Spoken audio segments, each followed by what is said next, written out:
tout ça. Qu'est-ce que vous avez comme réflexion par rapport à ces enseignements concernant les âges de l'Église?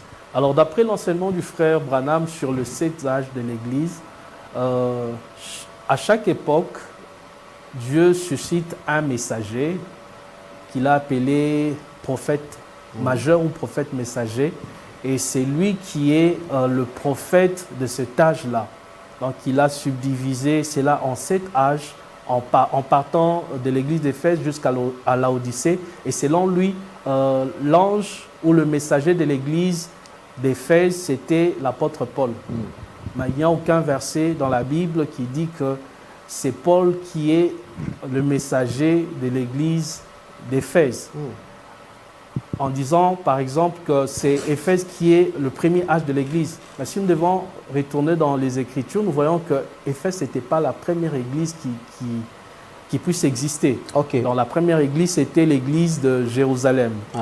Alors, si le frère Branham devait être logique dans son enseignement, il devait dire normalement que le premier âge de l'Église, c'est l'âge de l'Église de Jérusalem. Mais pourquoi il ne va pas citer l'église de Jérusalem coordonnée par Pierre? Bien sûr. Pierre n'est pas destiné aux apôtres de la nation. Donc, on ne pouvait pas citer Pierre. Il faudrait plutôt citer Paul qui est apôtre de la nation. En fait, l'église de Jésus-Christ, dans son début ou dans son origine, était constituée d'abord des Juifs. Voilà pourquoi la Bible dit que Dieu va faire une nouvelle alliance avec la maison d'Israël.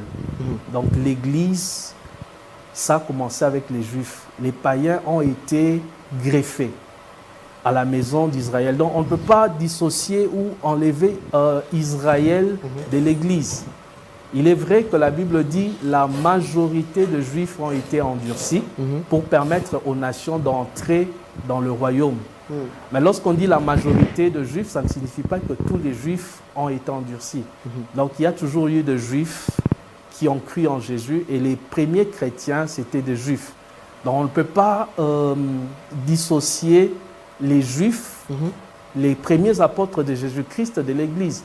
Ils sont d'ailleurs les fondements de l'Église.